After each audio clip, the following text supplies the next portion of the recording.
Yo, what's up? What's up? What's up? You know what time it is. Welcome to Second Chance Live series. I'm your host, Darryll Stinson, and I'm excited because with your help, we have hit #1 new release in 2 categories, one of which I'm excited about, sports psychology. The other one, just to be honest with you, it was not highly competitive, but that sports psychology one was a beast. So thank you for your support helping us do that. And last time I heard or got an update from our team, we had went from 10 to 25 to 23. Now we're back to number 10 on the football category, and we still have not yet to pass Mr. Tom Brady. So that's on y'all. So you can head over to secondchanceathletes.com slash and click book on the tab there, and it'll take you to, there we go, book order. Thank you. To how you can access the resource. We donated, or we will be donating 100% of all the proceeds that came in through yesterday to Inner City Sports Youth Program. So thank you for that. And now from this moment on, it is all coming to my pocket. No, I'm just kidding. That's not what's happening. If that was the case, you should be able to support me. I'm good ground.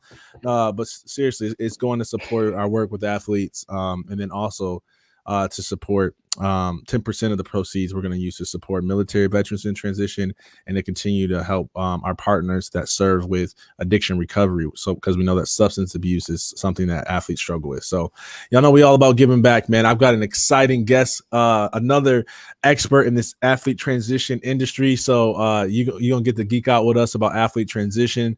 Take notes for all of you who want to make an impact in this field, because this guy's going to bring a lot of value. Let me read his bio, and then while I do this, I'm going to ask you, if you're on Facebook, to host a watch party that will notify all of your followers or stalkers, whatever you got on social media, friends, family member, and the others, that they can tune into this message. And if you have any questions throughout this time, just drop them in the chat. Our team will collect them, and we'll try to answer as many as we can. Also, if you're watching from a different platform, just hit that share. Taj has agreed to just give his time today, to just, because he's a servant, man. He's a servant leader. And the only thing we ask for in return is that you support what he's doing, but then also that you just click that share button. Spread this message of hope, this message of encouragement, because we believe that one nugget, one saying, one story can change somebody's life. And so do us that favor to do that. Taj is a professional athlete transition specialist who works with athletes transitioning into life after sports. Not only does he help athletes land jobs and discover their new identity and life's direction after sports, it's become his personal mission and passion to reach out and help others overcome the fear, amen, frustration, you know it, and uncertainty associated with life post athletics. He is also the host of ThriveAfterSports podcast, which is available on all listening platforms. Taj, how you doing, my man? I'm doing great, Darryl. Thank you for having me on the show, man. It's an honor to be here. Before we even get into anything, I just want to say congratulations on all your success, everything you're doing with Second Chance Athletes, man. We've been following each other from a distance for a while, but to just see the way you've stepped up during the COVID area to support all these athletes in need, it's a huge inspiration, man. And congratulations on that sports psychology, man. See that ranking. You see, you don't need degrees. You don't need a whole bunch of degrees to make something happen, folks. I know, man. So call me as your later psychologist. No, man, but we know it's a psychological battle to transition into life after sports. So yeah, man, I'm excited to just get into your story, your content, man. One cool thing that I like about Taj is we talked, I don't know, some time ago before both of our books were published, right? And when we talked about it, neither one of us mentioned that we was publishing the book, because we was coming from this angle of like, man, how can I help what you're doing? We both in the transition industry, which you like, we were just trying to learn off of one another and see how we can help one another. And neither one of us was like, hey, yo, I got this book coming out. And then I look on social and I'm like, oh, dude just dropped the book. Like, okay, let me see what this is. So I went and ordered it or whatever. And then he hasn't ordered mine yet. I know that because I told my team to tell me everybody. So this is now I'm holding you accountable to order the book. Please believe, man. Hey, listen, please believe it's on my list to order it. Matter of fact, I'm gonna order it after the call. So I can there we go. There we go. I didn't know about it, so you know. Yeah, it's good. It's good. Now you know. Now you know. I know. So man, tell for those of our listeners and viewers who are watching right now, or listening, because I know some people are commuting. Let them know a little bit about who you are, what's your story, and then let's get into some things that you're doing today and how we can help athletes just move forward during these times. Sure, man. Yeah, a little bit of my background. Played football at Stony Brook University. Once I graduated, just like most athletes, just like Darryll and a whole bunch of other athletes that we're in contact with, really struggled to figure out what was next, and eventually sort of stumbled, went through my whole dark night of the soul, found my way, started making some good money career wise, but ultimately realized that I wanted to have a bigger impact. And some of my peers, they weren't able to kind of navigate those waters of the transition as well as I was over time. And started doing some research on what was available to former athletes, specifically collegiate athletes.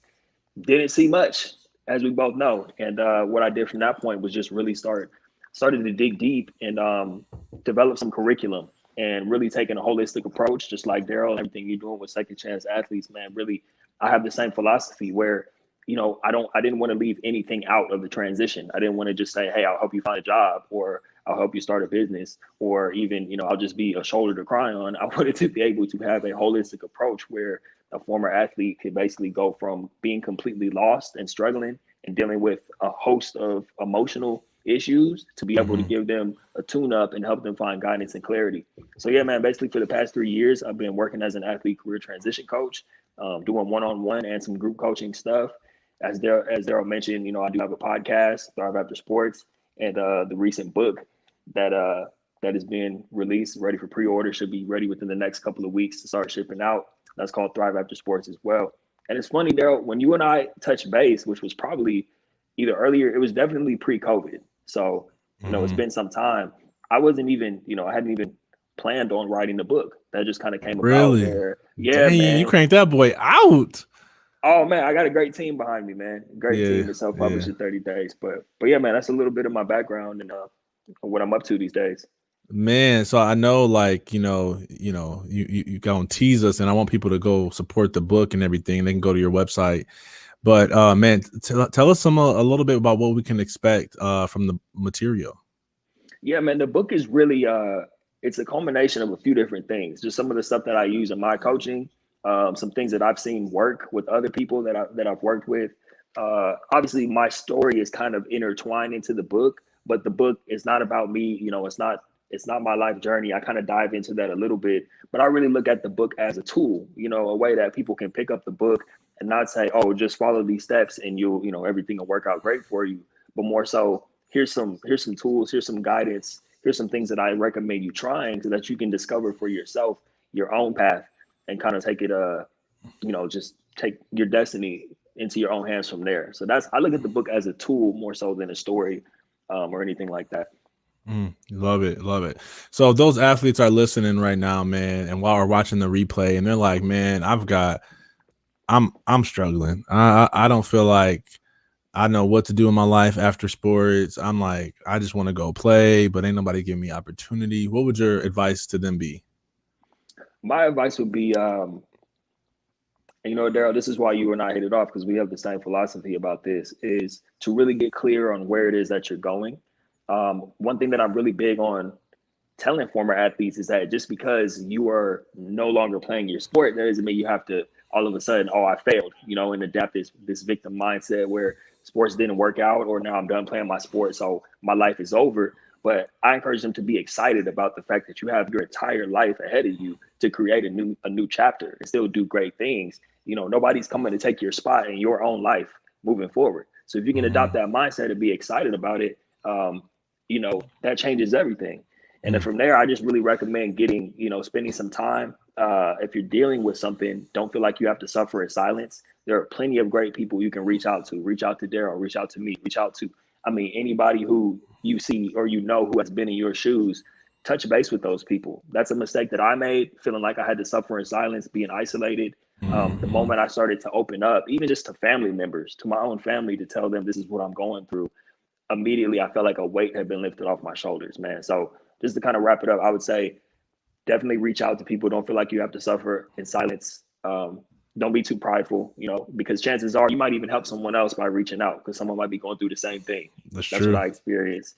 And then after that, once you're able to open up, just get super clear. Just spend some time on it. Treat it like, instead of flipping on the game and watching the game for 3 hours, what if you spent 3 hours actually being intentional about where you want to go with your life, and then coming up with the plan for yourself to execute on that? Yeah, yeah. I love it, man. So, in your experience with both one-on-one and group coaching, what have you found has been challenging in helping people really get breakthrough? I think the biggest thing is it's not necessarily the breakthroughs, but I feel like the hardest thing is getting someone to open up in the first place, right? And I know you've seen this too. Once you can get, because athletes are prideful, man. We're taught not to show weakness and all that stuff. So, Right. that's been the biggest thing is once someone is actually able to let their guard down and say, okay, yeah, I am struggling. I could use some help. I could use some guidance. From there, it's pretty smooth sailing because this when someone knows that you've been in their shoes, it Mm-hmm. makes it very easy for them to put full trust in you. It's just a matter of getting them to do that in the first place. Exactly. Exactly. Man, what would you say, this topic always comes up when we talk about transition is the transferable skills and the assets that we have from being former athletes and that's desirable from corporations or that we can just leverage for success after sports.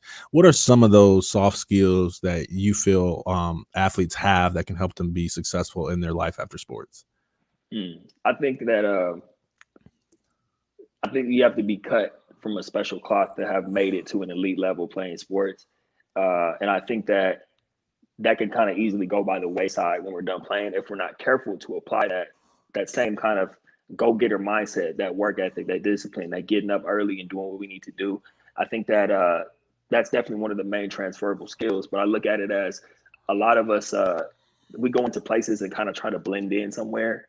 You know what I mean? And Mm-hmm. have you ever experienced this there where I don't know, maybe in your first couple of jobs after college or whatever, you went somewhere and you were like the most driven, the most intense person there. Now, see if you would have read the book, you would know. You would know that. Man. Yes, man. So true story, right? I was at and this is in the book too. I should read it if I would have.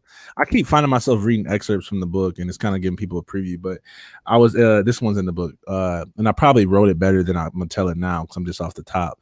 But I was working at Second Chance Athletes. I was working at Central Michigan University, and I'm around a bunch of professionals. Everybody got different responsibilities, and I'm like every meeting, I'm like they're like, what do we want to do, y'all? Like, how can we get more students to come to the university? How can we have better retention? I'm like, let's get the smoke machine out. Let's play the music. Let's get the band. Like, what if every morning when the school's supposed to start before first class, we got the bands and the t-shirt cannons. Wouldn't that be hype? That'd be so fun, so much energy. It was a good idea, right? It might have been costly, but it was good. And so then I was saying like, oh, let's start off our meetings with some push-ups. Everybody get like physically in the best shape. And then like I don't remember how I worded it in the book, but I realized something, man. I was trying to recreate the environment of sports. And it just wasn't anything like it. So I was this oddball. And it wasn't that they weren't hard workers. They were very hard workers. It was just that I had a different level of tenacity and energy and craziness that I was trying to bring to the workplace. And that just wasn't the culture there. So I wholeheartedly know what you're talking about. Right, exactly. And just a quick note, man, I am going to order the book, okay? I didn't know about it until 2 weeks ago, man. You owe me about the book. I'm going to order it. Until 2 weeks ago, I didn't even know it was in existence. It's But I'm cool. looking I I'm just looking saw forward to your reading post it, on man. LinkedIn with your face on it. I'm like, oh, I got you, bro.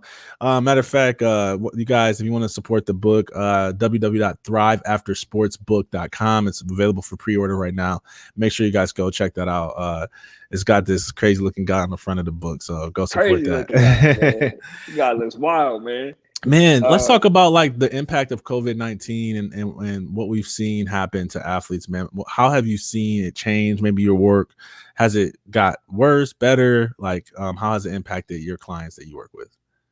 Obviously, it's been tough, man. There's a lot more people reaching out for help, which is kind of like it's one of those things. Like you and I have both been doing this work and transition for several years now, right? And it's Mm-hmm. almost like one of those things where it was put in our heart for a reason to do it, Yeah. right? So that we could be prepared for a time like this and be Right. able to be able to assist the people who are going through that. But yeah, man, I'm Mm-hmm. sure you've seen the same thing where it's just there's a lot of people struggling right now. If we're just going to talk specifically about athletes, like I couldn't even imagine having my senior year canceled and just Mm-hmm. kind of being thrown out there prematurely to figure it out. That's got to leave a huge void. Yeah. At least at the end of the career, you and I knew it was coming at some point. Yep. versus like, oh, you're done. Yep. So that's been tough, man. Yeah, for sure, man. I mean, I was reading an article that Ryan, my friend and business partner, had told me about. He was saying, because he played professional baseball, but he was saying MLB cut back from like 40 rounds to 5 rounds, and he had crunched the numbers. I don't have them on top of my head, but it was like thousands, hundreds or thousands of athletes that was like just out. Like, and I was just thinking like, dang, man, like, especially when that's your job, like at that level, you're getting paid, and that's supporting family, that's supporting whatever you're trying to do. Like, and then obviously a lot of those guys, especially in the minor leagues, is hoping to get to that next level. And now that's just off the table right now. Right. So it's just crazy. And I said, it's kind of like a pandemic within the pandemic. Right. It's just, this industry is hurting. I said, never in the history of sports have we seen conferences just like shut down because of a health crisis, but it's happening, right? And it's putting a lot of people out there questioning. I'd be curious to know your thoughts on this. A lot of times, in my experience, when I'm having these conversations, I can't have more than 5 athlete transition conversations without the topic of military veterans coming up. I'll be curious to know, like, man, have you had that conversation? If so, what do you see as being some similarities between the two industries? I think that it does come up a lot, and I think that's probably the most accurate comparison or analogy you could make. The comparison between athletes and military, just because whether it's the structure, the routine, or just the camaraderie of being around people, like it's like military veterans. You wake up every day and you know your mission, you know your assignment. You're surrounded by people who are on the same mission. You know your place in the world. That's huge too. And yeah, man, it kind of goes back to what we were saying earlier too about just the transferable skills part, right? Like, I'm glad you shared that. Like, let's do push-ups before the meeting. Let's get the smoke machine going. And I think that especially now, it can be difficult for, like, I had the same mentality, man. Like, I was a go-getter. I was fired up to come into whatever job I was in at the time. Right. And everyone else is dragging in, oh, I haven't had my coffee yet. Don't talk to me. I'm like, come on. Like, when you're in that type of environment, it's tough. So I always tell former athletes, like, own the fact that you are that go-getter. And if you're in an environment where they're not on the same level, you need to find a new team or carve out your own lane, but yeah, that military transition, man, that's something that's big. And I know you're doing some work in that arena now, right? So we've had some conversations. We have not hosted anything official yet.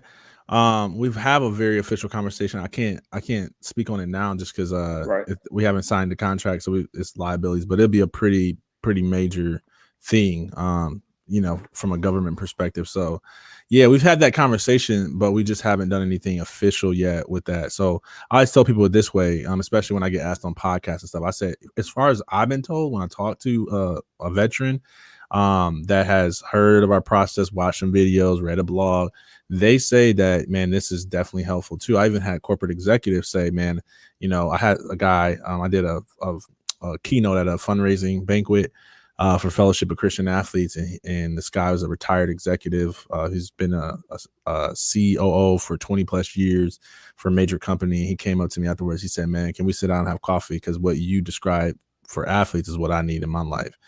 And so we've been told, so I don't have the proof of actually walking someone through that, but I've been told from that angle that, yeah, this can be transferable to other industries as well. So we'll see, man. I told, even then they were trying to get me to make my book more holistic or more broad, from like, instead of who am I after sports, who am I after this, right?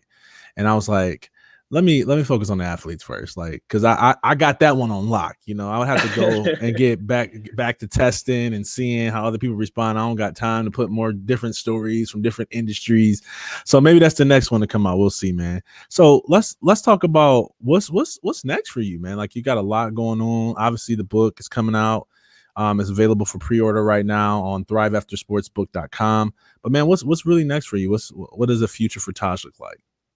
Man, it kind of ties into what you were just saying, where right now the focus is just on athletes. But I look at myself like 5, 10, 20, 30 years down the line being someone who can help or have built a team or an infrastructure where people can get help with any type of transition, right? Anybody who's feeling stuck, just having a proven process. But right now, man, just more short term, immediate future, I'm looking at leaning more into helping athletes with entrepreneurship. One of the things that became evident to me, and you know this, having just built a team, one of the things for me was with my business, with my coaching business, I was a solopreneur, right?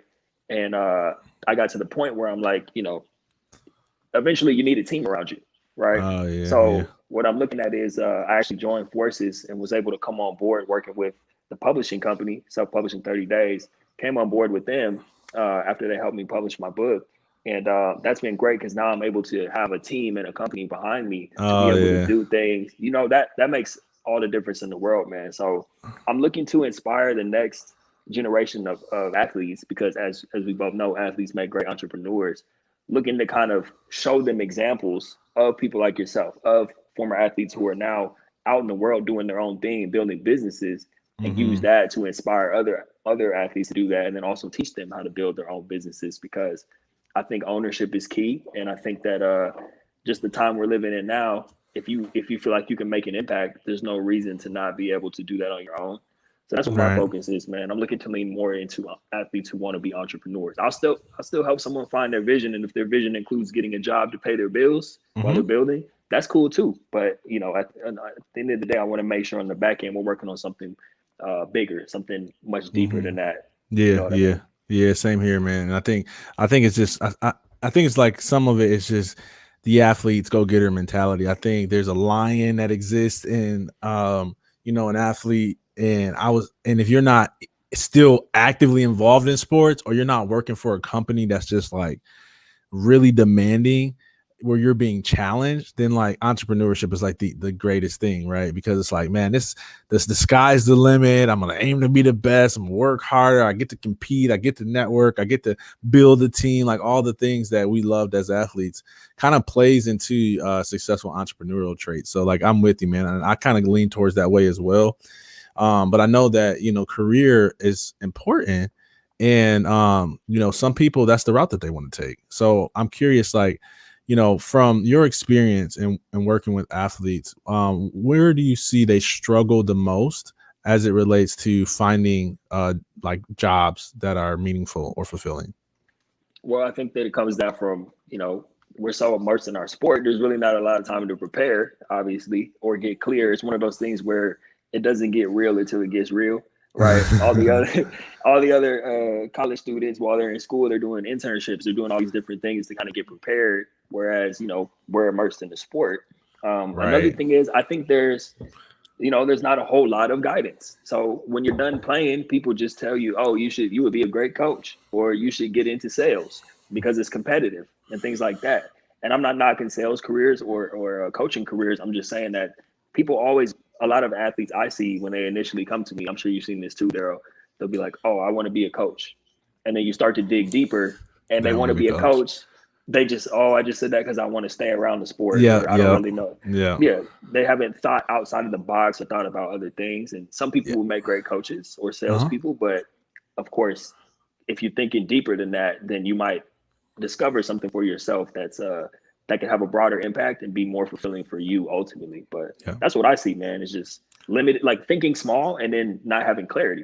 You Yep, know, yep, yep, absolutely, man. And I actually addressed a little bit of that in terms of dreaming big and actually believing that there's going to be something that more fulfilling, because it's kind of like we think that there's not going to be something that's as exhilarating or fulfilling as sports, but we know that there is. You just got to kind of build it, right? we can't build it if you don't believe it. And so part of it is just really developing the mindset to believe that there's better, so that you can actually build what you're called to do. Hmm. Man, I'd be curious to get your thoughts on this, because it's another thing that comes up for us a lot is, the question of, well, doesn't the NBA have associations and NFL have associations, and doesn't the college have services for athletes? Like, why y'all? Talk about just your perspective on the services that organizations offer in comparison to why someone should hire you, or what gaps do you feel, that type of thing. Yeah, well, okay. So here we go. Here goes the NCAA partnership because I'm about to badmouth them. I think that I can't speak to professional teams. I've only really done research on what the NCAA has to offer. I think they're just checking a box. They're just making sure they're saying, okay, we're doing something. That way, people, no one's on our back about it. But at the end of the day, until I think there needs to be a holistic approach, right? Which is what ThriveAfterSports offers, which is what Second Chance Athletes offers. We've been through it. We understand the whole from A to Z, what it takes, some of the challenges you'll be facing, some of the pitfalls. I think that it's a lot deeper than just knowing how to be ready for a job interview. I think that's looking at a small slice of a very big picture, and the very big picture needs to be addressed and kept in focus at all times. So, I look at it as that's what I'm doing. I see that that's what you're doing too, and I think that's the main focus is to help set someone up for the rest of their lives, not just get ready, teach them how to write a resume and get them ready for a job interview. Yeah. So before I piss anyone off, we'll just keep it right there. So I get it, man. But let me help you because I know you gotta protect what you say. And I was there probably like year 1 and 2 until I started developing some really key relationships with the NCAA, right? And I started to have more empathy and understand it from a administrative level than from a player level. Because from a player level, I was pissed, like I want some money, But from an administrative level, I was like, okay, it's different. And I'll use this example, and hopefully this will connect some dots. Like this is just how I had to think of it. As I was thinking about, the statistic that we all know of 78% of former NFL players that end up bankrupt, divorce after sports, right? And within, I think it's within 3 years of their careers. And some research says 2, right? But the point is, like, things don't go well, right? And a lot of that is financial stewardship, right? And I was thinking about becoming a professional athlete, and then everybody. It doesn't matter. Like let's say you on the team with Tom Brady, whose book I'm about to outsell. That's right. That's right. but let's say like he invites you to a party or an exclusive event. It's all these entertainers, all these people, right? But it's like half your paycheck. Now to him, it's a fraction, but to you, it's like half your paycheck. Now, never in anybody else's job can you spend. Like, is it okay to spend half your paycheck? Like, that's not wise financial stewardship. But when you are in the league and you're trying to network with people and you're in a whole different lifestyle, there's a different pressure. And so here's how I'm going to connect it to the NCAA. One thing I learned that I was unaware of is the type of cost and agreements and legalities that exist. It's a lot of red tape. Like, I'll never forget, and I'm not going to throw names out there, but I was trying to speak at this event that I was like, I am perfect for this, like I don't pitch myself often as a speaker because I usually just get referrals, but I'm like, yo, like this is for me, right? And I never forget her being like, look, we want to bring you in, but like we have a contract with Pepsi. So that's part of our contract is that we promote what they got going. And I'm like, okay, when you have to make a multi-million-dollar budget, right? So yeah, do you have a budget on for speakers? Yes, you do. But like, I'm not about to, donate multi-million-dollars for you so you can run commercials and hire coaches. So money does play a factor, and it's not always a greed thing. It's like, look, I'm in a different league. Things cost more, and it's hard, right? Especially when you consider so much PR that goes around, right? And I'll give you one more example. Like one of the things that I learned is that, and I don't know if it was like this at your school, but the academic advisors for athletes dramatically understaffed, right? Just dramatically. Like for us, we had like 1, maybe 2 people that was over all sports. And so it was like, yo, there's no way you can service all of these student athletes adequately. And you know what the session was like? Are you eligible or not eligible? Are you on track for graduation or not on track? But it was a box checker, right? But to their fault, like, it's when I know them, they love student athletes. They were just trying to fulfill the job. So it's like, man, pour more money into hiring people. But then it's like, okay, well, where would you take that money from? Oh, we'll have you don't have to have the best facilities. Well, okay. Well, if you don't have the best facilities, sometimes you don't attract the best athletes.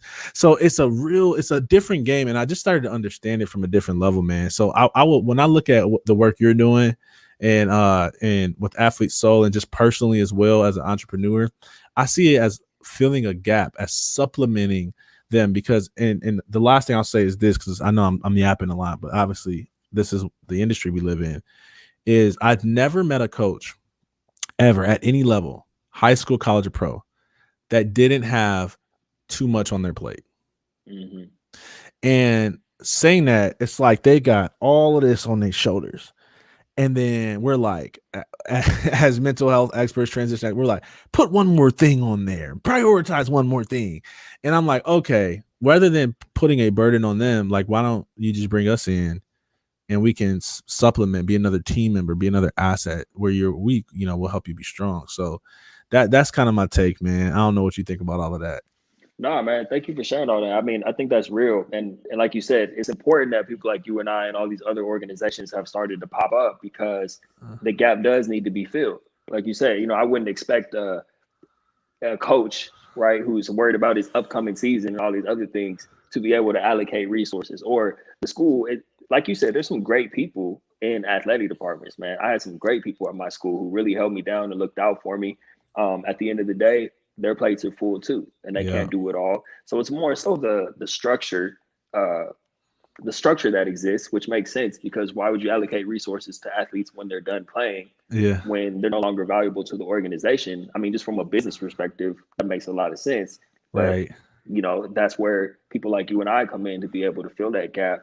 And Yeah. yeah, man, I think it's a great thing. I think it's a good time. I think there are people who are coming on board, kind of trying to ride the wave a little bit, just like Yeah. anything else, especially with the upcoming NIL laws and all that. But Uh-huh. at the end of the day, there's also a lot of great people who are doing really solid work and Yeah. changing lives every day, just like Yeah. you're doing, man. So Thank you. Appreciate that, man. Last thing, and then we'll let you go. Thank you for your time, obviously, today. There's going to be a plethora of people who are watching this and never played a day of sports in their life. Could care less. But because of COVID-19, they very much can resonate with the message of transition. Maybe they got furloughed. Maybe, they had to close their business due to the economic impact, and they're trying to figure out what's next. And here they are listening to a guy like yourself who can help. What would your advice or word of encouragement be to them? my advice would be, and not to be insensitive about some people out there who are going through really difficult times, my advice would be to kind of try to find the silver lining in this, and look at, we're all being forced to slow down a little bit and reevaluate. So if some roadblocks were put up on the path that you were on, or that door was completely closed, just understand that this is a time to pause and reflect and reevaluate where you're going, or even create a new path. And just like I was saying earlier with athletes, you don't have to look at it as a bad thing, even if a whole bunch of unfortunate circumstances have fallen upon you. Still, really try to view this time as an opportunity to create something new, to have a fresh start, and potentially to spend the other side of COVID even better than you were going into COVID. And I think with a lot of time and intentional effort, we can all get to that place if if our mind is right. That's what I would say. Right. Absolutely, man. That's good advice. So y'all go ahead and purchase the book. It's available for pre-order right now. ThriveAfterSportsBook.com. It's on the screen. Man, support his work. He's a great dude. You got exposed to his voice, his message, his heart. So go support his work and help, and go buy 2 copies, man. Buy a copy for you, buy a copy for your son, your daughter, your cousin, your brother, your auntie, whatever. And then, man, if you are just like, look, y'all, Darryll, I love what you're doing, man. I want to connect. I want you to join our text community at 770-407-5177. It's just a way to get some doses of encouragement. It's not a spam thing, and it does come directly to my phone. So if you text me right now, I will see that. And so we can have individual conversations on there. Obviously, I got to set boundaries, but just want to be able to make ourselves more available to people who are really going through it during this time. So anything you want to chat about, you want to hear about our latest products, services, and all that stuff, just go ahead and drop a message right there to us on the text message on the screen. And of course, if you have not yet done so, please go order your book, secondchanceathletes.com, and support the work. And look, whether you're a current athlete who just knows that day is coming, or you're a former athlete who's trying to figure it out, or you're just somebody who wants to hear about my personal story of overcoming suicide and how I was able to take my life from a suicidal state of phase to a successful state in life, go purchase the book. It'll bless you. So appreciate you guys for tuning in today. Taj, thank you so much, man. Let me introduce our next guest. We got Sydney Cannon. Man, I don't do this often. I really don't.